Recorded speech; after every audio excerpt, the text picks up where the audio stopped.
বন্ধুরা, মাছের একঘেয়েমি রেসিপি খেয়ে যদি বোর হয়ে থাকো তাহলে মাছের এই রেসিপিটা ট্রাই করে দেখতে পারো। খেতে কিন্তু অপূর্ব সুন্দর লাগে। যারা মাছ খেতে পছন্দ করো না, এইভাবে বানিয়ে দিলে কিন্তু তারাও খাবে। এক থালা ভাত এক নিমেষে খেয়ে ফেলবে এইভাবে মাছটা বানিয়ে দিলে। বন্ধুরা, বানানোও খুব সহজ। তো চলো কীভাবে বানিয়েছি ভিডিওটা দেখতে থাকো, আশা করছি ভালো লাগবে তোমাদেরকে। মাছ বানানোর জন্য এখানে পাকা টাটকা রুই মাছ নিয়ে নিয়েছি। মাছটাকে ধুয়ে পরিষ্কার করে নিয়ে আমি 4 পিস নিয়ে নিয়েছি। তারপর এর মধ্যে লবণ আর নুন দিয়ে দিয়েছি, আর 1 চামচ সর্ষের তেল ভালো করে মাখিয়ে নিচ্ছি আমি। সুন্দরভাবে তেলটা দিলে কিন্তু মাছটা ভিজে যাবে না বন্ধুরা, আর মাছটার ওর মধ্যে ম্যারিনেশনটাও সুন্দর হবে। তাই অবশ্যই 1 চামচ সর্ষের তেল দিয়ে দেবে। যেহেতু টাটকা মাছ তাই আমি এটাকে ম্যারিনেশন করে রাখলাম না, সঙ্গে সঙ্গে এটাকে ভেজে নেব। গ্যাসের মধ্যে কড়া বসিয়ে দিয়েছি, তারপর দিয়ে দিচ্ছি সর্ষের তেল। সর্ষের তেলটা দিয়ে ভালো করে আমি গরম করে নিয়েছি। তারপর 1 চিমটি হলুদ গুঁড়ো আর 1 চিমটি লবণ দিয়ে দিচ্ছি। এই লবণ আর হলুদ দেওয়ার ফলে কিন্তু মাছগুলো একে অপরের গায়ে লেগে যাবে না, কড়াইও কিন্তু বসবে না, আর মাছগুলো সুন্দরভাবে ভাজা হয়ে যাবে। আর তেল ছিটকে কিন্তু গায়ে লেগে যাওয়ার কোনো ভয় থাকবে না বন্ধুরা। তাই অবশ্যই একটু লবণ আর হলুদ গুঁড়ো দিয়ে দেবেন মাছ ভাজার আগে। মাছগুলো এক এক করে দিয়ে দিয়েছি। তারপর দিয়ে পরে আমি 1 সেকেন্ডের মতো রেখে এগুলোকে পাল্টে দিচ্ছি। তোমরা চাইলে একটু কড়া করে ভেজে নিতে পারো। আমি এখন একটু উল্টে দেখিয়ে দিচ্ছি তোমাদেরকে সঙ্গে সঙ্গে, যে দেখো কত সহজে এগুলো কিন্তু পাল্টানো যাচ্ছে, ভেঙে যাচ্ছে না। মাছটা যতক্ষণে ভাজা হচ্ছে আমি এদিকে একটা টমেটো নিয়ে নিয়েছি। টমেটোটাকে আমি নিয়েছি ছোটো সাইজের, খুব বেশি বড় নিইনি। টমেটোটা কেটে নেব। তোমরা চাইলে কিন্তু এখানে একটা জায়গায় 2টো টমেটো নিয়ে নিতে পারো বন্ধু। এই রান্নাটা হালকা একটু টক টক খেতে লাগবে বন্ধুরা, তাতে কিন্তু খেতে দুর্দান্ত লাগবে। এই গরমে হালকা টক টক লাগলে কিন্তু বেশি সুস্বাদু খেতে লাগবে এই মাছের রান্নাটা। এইভাবে মাছ বানিয়ে একবার খেয়ে দেখবে। একঘেয়েমি যদি মাছ খেয়ে বোর হয়ে যাও বন্ধুরা, তাহলে অবশ্যই একবার ট্রাই করে দেখতে পারো। খেতে কিন্তু অপূর্ব লাগে। তো দেখো টমেটোটা কাটা হয়ে গেছে। আমার কথা বলতে বলতে টমেটোটা কেটে নিয়েছি। এখন সাইডে আমি এটাকে রেখে দিচ্ছি। তারপর কেটে নেব একটা পেঁয়াজ। পেঁয়াজটাকেও সেমভাবে ঝিরিঝিরি পাতলা করে কেটে নেব। আমি এখানে পেঁয়াজ ব্যবহার করছি বন্ধুরা এই রান্নাটায়, কিন্তু পেঁয়াজ ব্যবহার তোমরা চাইলে কিন্তু নাও করতে পারো। সেক্ষেত্রে তোমরা এর রান্নার ক্ষেত্রে 2 থেকে 3টে টমেটো দিয়ে দিতে পারো। আমি আগেই বলেছি এটা কিন্তু একটু হালকা টক টক লাগবে খেতে বন্ধুরা। তো এখন পেঁয়াজটা কেটে নিচ্ছি। পেঁয়াজটাও সেমভাবে ঝিরিঝিরি পাতলা করে কেটে নিতে হবে। হ্যাঁ বন্ধুরা, তোমরা যারা আমার চ্যানেলে প্রথম এসেছো তারা অবশ্যই চ্যানেলটি সাবস্ক্রাইব করে দিও। চ্যানেলের পাশে থাকা বেল আইকনটি প্রেস করে দিও। এতে করে নতুন ভিডিও আপলোড করলে সঙ্গে সঙ্গে অল নোটিফিকেশান তোমাদের কাছে পৌঁছে যাবে বন্ধুরা। আর একটা লাইক করতে ভুলো না। তোমাদের এই একটা লাইক করে আমি কিন্তু ভিডিও বানাতে মোটিভেট হই, তাই অবশ্যই একটা লাইক কিন্তু করতে ভুলবে না বন্ধুরা। কথা বলতে বলতে দেখো মাছগুলো কিন্তু আমার একটা সাইড ভাজা হয়ে গেছে, পাল্টে দিয়েছি। এইভাবে লাল করে আমি কিন্তু মাছটাকে ভেজে নিচ্ছি। একটা পিঠ ভেজে আমি পাল্টে নিয়েছিলাম। এখন মাছটাকে আমি উঠিয়ে নিচ্ছি একটা প্লেটের মধ্যে। আর দেখো কতটা সুন্দর কিন্তু মাছগুলো ভাজা হয়ে গেছে, একটু কড়ার মধ্যে কিন্তু চিপে বসে যায়নি বন্ধুরা। এইভাবে মাছ ভেজে দেখবে তেলও ছিটকাবে না, আর চেপে বসেও যাবে না, মাছগুলো ভাঙবে না একটাও, কিন্তু এরকম গোটাই থেকে যাবে। তো এখন থালার মধ্যে আমি উঠিয়ে নিচ্ছি মাছটাকে।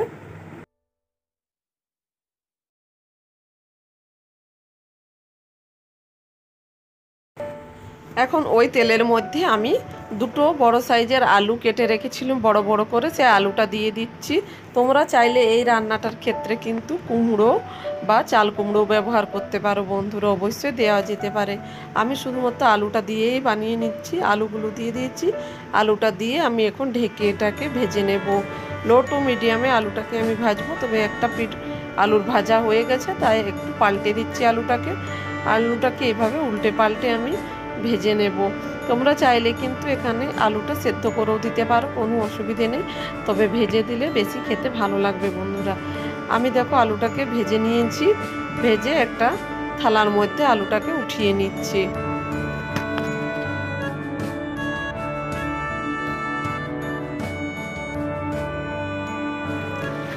এখন ওই মাছ ভাজা তেলের মধ্যে দিয়ে দিচ্ছি আমি 1/2 চামচের মতো 5 ফোড়ন আর একটা শুকনো লঙ্কা। তোমরা এখানে কাঁচা লঙ্কাও কিন্তু ব্যবহার করতে পারো।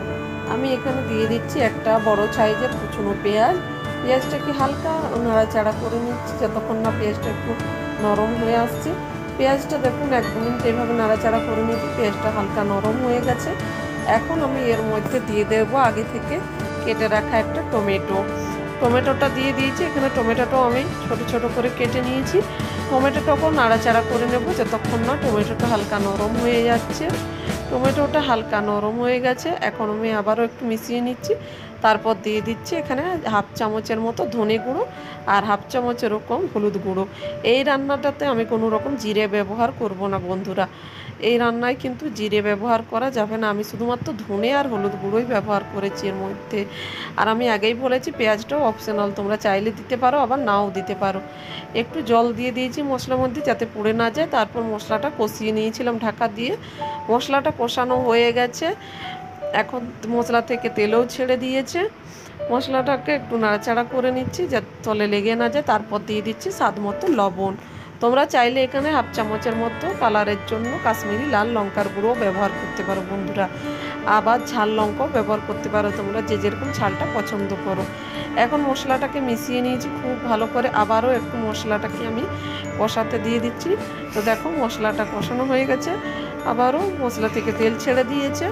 এখন মশলাটা আবারও একটু নাড়াচাড়া করে মিশিয়ে নিচ্ছি যাতে নিচে বসে না যায় মশলাটা।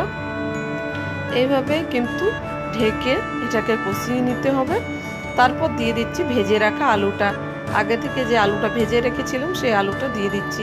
আলুটা দিয়ে ভালো করে মিশিয়ে নেব যাতে আলুর মধ্যে মশলা আর লবণের ফ্লেভার সুন্দরভাবে ঢোকে। এখন আমি এটাকে ঢাকা দিয়ে আবারও 1 থেকে 2 মিনিট কষিয়ে নিয়েছি যাতে আলুটা সেদ্ধ হয়ে যায়। যে খুব বেশি কিন্তু ভাজার সময় আলুটা সেদ্ধ হয়নি, তাই আবার ঢাকা দিয়ে মশলার সঙ্গে একটু কষিয়ে নিয়েছি যাতে আলুটা খুব সহজেই সেদ্ধ হয়ে যায়।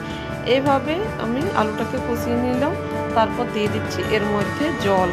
আমি এখানে হালকা উষ্ণ গরম জল ব্যবহার করেছি বন্ধুরা। যে কোনো রান্নার ক্ষেত্রে হালকা উষ্ণ গরম জল ব্যবহার করলে কিন্তু রান্নার স্বাদ দ্বিগুণ বেড়ে যায়। তো এখন আমি এটাকে মিশিয়ে নিয়েছি। তারপর এটাকে ফুটিয়ে 3 থেকে 4 মিনিট আমি রান্না করে নেব আলুটাকে, যতক্ষণ না আলুটা ভালো করে মিশে সেদ্ধ হয়ে যাচ্ছে। যেহেতু আলুটা আমি কষানোর সময় সেদ্ধ হয়ে গিয়েছিলো, তাও আমি একবার দেখে নিচ্ছি যে আলুটা সেদ্ধ হয়েছে কিনা। আলুটা কিন্তু সেদ্ধ হয়ে গেছে। এখন আমি ভেজে রাখা মাছটা দিয়ে দিচ্ছি। মাছটা দিয়ে আমি বেশিক্ষণ রান্না করব না, 1 থেকে 2 মিনিটের মতো রান্না করে নেব। মাছটাকে দিয়ে ভালো করে আগে মিশিয়ে নিচ্ছি মাছটাকে। তো 1 থেকে 2 মিনিট এইভাবে আমি রান্না করে নিয়েছি। তারপর দিয়ে দিচ্ছি উপর দিয়ে একটু গরম মশলা।